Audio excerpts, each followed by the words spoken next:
video I'm going to show you how to make a carrot cake, and a carrot cake is really easy because there's no creaming involved because the fat in the cake is oil, so that's already in a liquid form, so it's very easy to mix. I need to start by getting the dry ingredients mixed first of all. So I've got my self-raising flour that I'm going to tip into a sieve, and then to this I'm going to add a teaspoon of spice. Now in my recipe I told you that you could use cinnamon.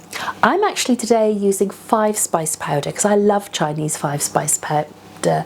But you can use any spices you want, ground mixed spice, you can use cinnamon with some nutmeg with it. It's up to you what your favourite spices are. And I need a teaspoon of bicarbonate of soda. So I'm going to sieve these together into a big bowl. So that's the dry ingredients. The next dry ingredient to mix into this is light muscovado sugar and also the chopped nuts.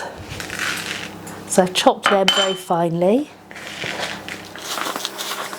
I'm going to stir that in well, and just use the metal spoon to break down any large clumps of sugar. Then I'm going to add my carrots, my grated carrots. So I grated them quite coarsely so that you can still see them in the cake when it's baked. If you have them too fine, they sort of disintegrate and you don't really notice them in the cake.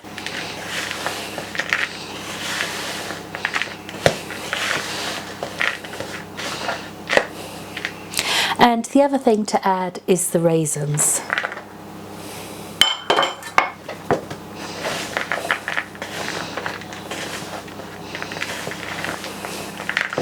So once that's all mixed, I can get ready the wet ingredients. So I've got the oil in a jug and I'm going to add 4 tablespoons of milk.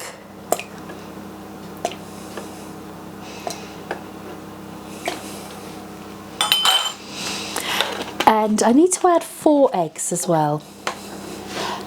So I'm not going to break them straight into the jug. I'm going to break them one at a time into a small bowl just to check the eggs are okay and that there's no shell before I then tip it in with the oil. So I need to whisk those together lightly so that it's well mixed.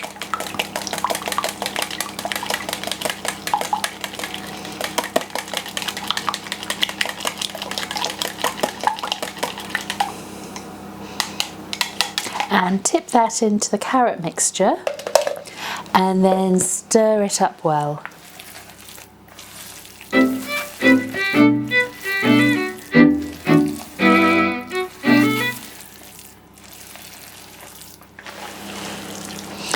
So once it's all mixed, I'm going to put it into the tin.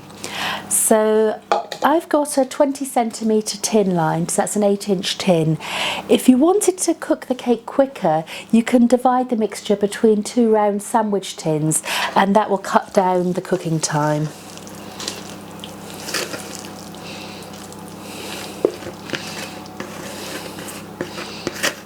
So scrape as much mixture as you can out of the bowl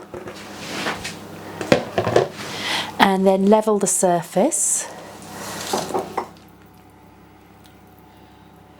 So once you've levelled the top of it, you can put it in the oven.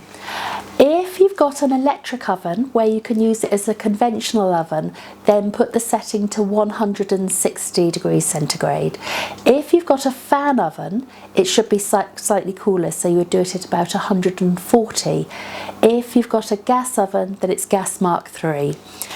So I'm going to do this on the top and bottom heat of the oven. So I've got it at 160 and I'm going to put it in the oven and set the timer for an hour.